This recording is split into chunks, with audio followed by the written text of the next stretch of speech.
Assalamualaikum warahmatullahi wabarakatuh. Perkenalkan, kami dari kelompok 16 akan mempresentasikan hasil kerja kelompok kami yang bertema PT Coca-Cola and Company yang beranggotakan saya sendiri, Mita Husna Afiah dengan NPM 20810202.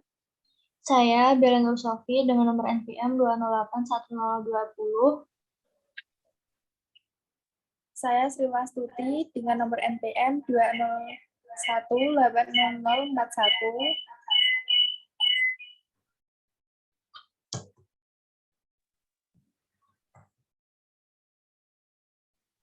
Nama perusahaan PT Coca-Cola and Company.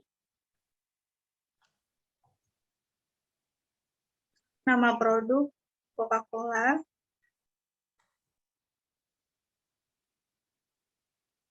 Pendiri dan pemilik Asa Krix Candler dan Vanguard Group in Berkshire Hathaway, BlackRock.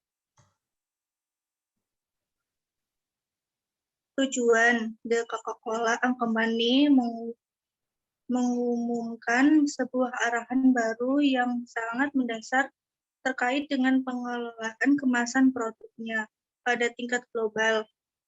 Perusahaan telah menetapkan tujuan untuk membantu mengumpulkan dan mendaur ulang kemasan produk sama dengan jumlah yang diproduksi pada tahun 2030.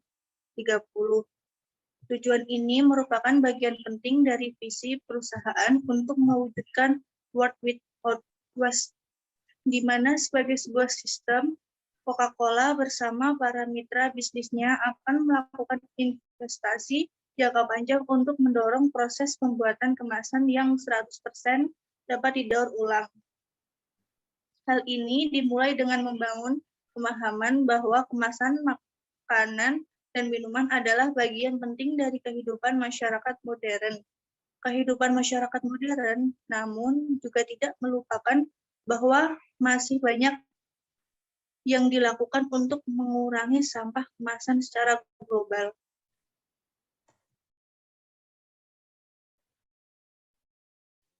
Daftar gaji karyawan PT Coca-Cola Amatil. Operator produksi Rp4.500.000.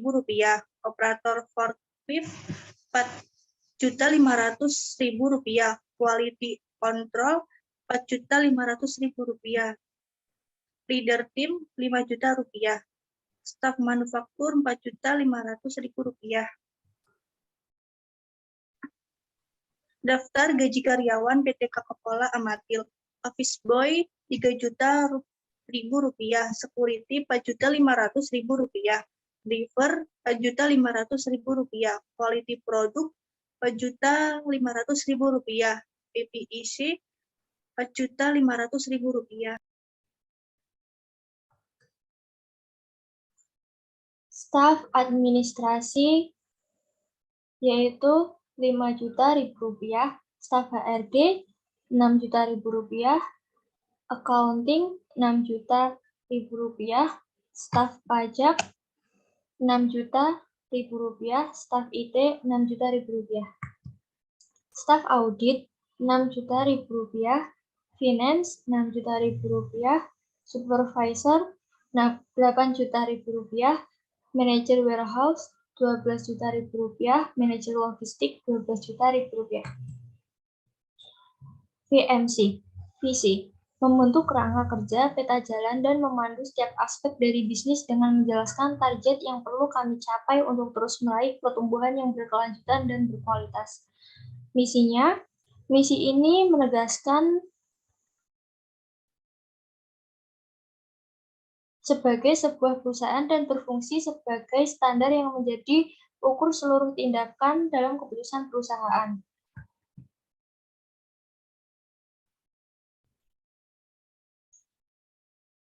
Latar belakang, Coca-Cola pertama kali diperkenalkan pada tanggal 8 Mei 1886 oleh John Stice Pemberton, seorang ahli farmasi dari Atlanta, Georgia, Amerika Serikat. Dialah M. Robinson, sahabat sekaligus akuntan John, menyarankan nama Coca-Cola, berpendapat bahwa dua huruf C akan tampak menonjol untuk periklanan.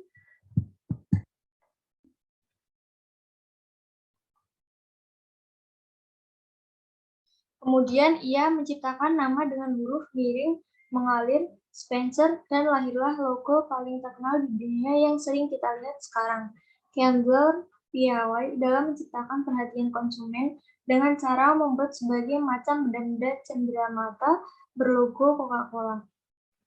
Benda-benda tersebut kemudian dibagi-bagi di lokasi penjualan penting yang berkesinambungan. Gaya periklanan yang inovatif seperti desain warna-warni untuk bus, lampu gantung hias dari kaca, serta serangkaian cenderamata seperti kipas, tanggalan, dan jam dipakai untuk memasyarakatkan nama Coca-Cola dan mendorong penjualan. Coca-Cola pertama kali hadir di Indonesia sekitar tahun 1927, ketika Netherlands Mineral Water Fabric atau pabrik air mineral Hindia Belanda membotolkan untuk pertama kalinya di Batavia, Jakarta. Produksi Coca-Cola lumpuh pada zaman penjajahan Jepang, yaitu pada tahun 1942 sampai 1945. Tetapi, tepat sesudah kemerdekaan Republik Indonesia, pabrik tersebut beroperasi di bawah nama The Indonesia Bottles Ltd NV atau IBL dengan status perusahaan nasional. Pada tahun 1971, dengan pertambahan mitra usaha dan modal didirikannya pabrik pembotolan modern pertama kali di Indonesia dengan nama baru PT The Java Beverage Bottling Company. Tercatat sampai saat ini 11 pabrik Coca-Cola yang beroperasi di berbagai provinsi di Indonesia. Berturut-turut berdasarkan tahun pendiriannya adalah Jakarta pada tahun 1971, Medan pada tahun 1973, Surabaya pada tahun 1976, Semarang pada tahun 1976, Ujung Pandang pada tahun 1981, Bandung pada tahun 1983, Padang pada tahun 1985, Bali pada tahun 1985, Manado pada tahun 1985, Banjarmasin pada tahun 1981, dan Lampung pada tahun 1995. Sejak tahun 1922, Coca-Cola Amatil yang berusaha di Australia mengakuisisi semua perusahaan bottler Coca-Cola di Indonesia kecuali Bangun Wenang Beverage Company atau BWBC yang beroperasi di Sulawesi. Hasil akuisisi ini membuat bottler-bottler tersebut menjadi satu perusahaan dengan nama Coca-Cola Amatil Indonesia. Secara resmi, Coca-Cola Amatil Indonesia terbagi menjadi dua entitas legal, yaitu PT Coca-Cola Bottling Indonesia atau CCBI dan PT Coca-Cola Distribution Indonesia atau CCDI. Berikut adalah BMC pada PT Coca-Cola.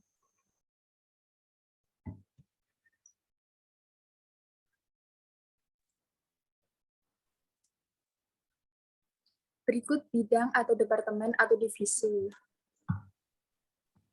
yang terdiri dari Managing Manager, Marketing Director, Finance Director, Technical Director, Corp Affairs Director, HRD Director. Marketer ke Marketing Manager, kemudian Brand Manager Coca-Cola, Brand Manager Fanta, Brand Manager Sprite, Brand Manager Fristay, Brand Manager Jetco, Brand Manager Ades, Vinca, dan Deska.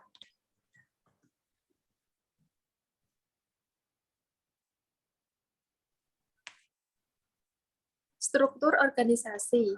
Amatil Indonesia di dalam menjalankan perusahaan ini tentulah didukung oleh seluruh karyawan yang menciptakan suatu tata kerja yang paling baik, teratur, dan rapi sebagai pencapaian tujuan yang telah ditetapkan dan digariskan oleh perusahaan.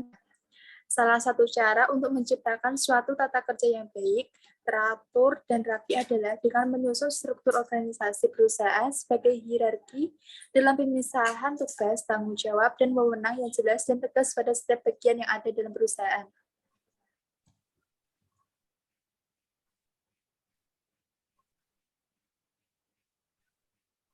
1. General Manager. General Manager punya tanggung jawab sepenuhnya terhadap seluruh aspek dan koordinasi serta kejadian yang signifikan yang dialami perusahaan, juga sentralisasi dan desentralisasi jabatan, serta menentukan struktur organisasi perusahaan. Yang kedua, Sales Manager, terdiri dari technical competency, distribution project management, account development, merchandising, dan business acumen. Yang kedua, core competency, attention to excellence, customer orientation, communication and influencing, problem solving, and collaboration. Yang ketiga, leadership competency, decision making 13, financial acumen, developing others, managing performance, planning and executing 3.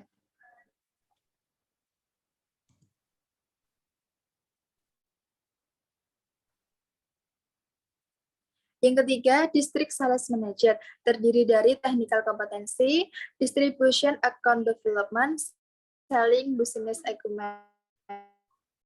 Yang kedua, core competency, customer orientation, communication and influencing, problem solving and collaboration 14.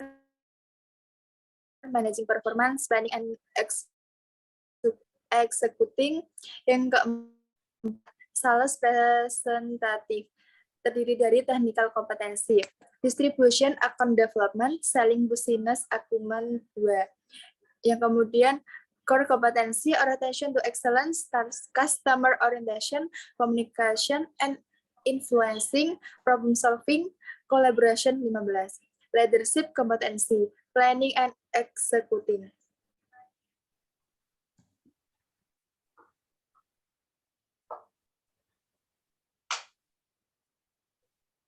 Yang kelima, sales administration, memonitoring CDE request and pull out GDM admin, membuat OVP request, menyediakan list verifikasi hit list OPDP by DSM dan SR, report estimasi sales by DSM to SM, report aktual list verifikasi hit list OPDP PO by DSM to SM, memonitor kredit yang berjalan ATB new update, upload rate survey tiap hari Sabtu dan sekalian report BSR.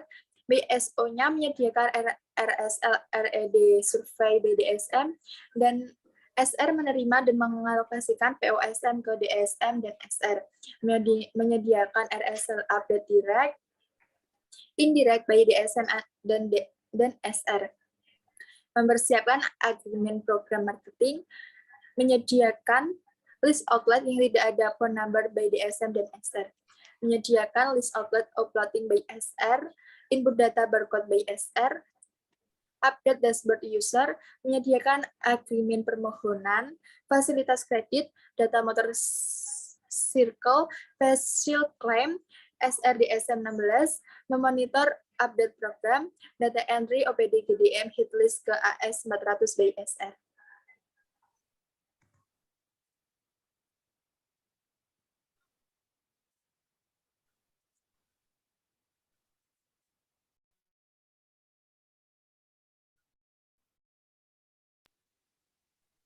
Sekian dari kelompok kami. Kalau ada salah kata, mohon dimaafkan. Wassalamualaikum warahmatullahi wabarakatuh. Waalaikumsalam warahmatullahi wabarakatuh.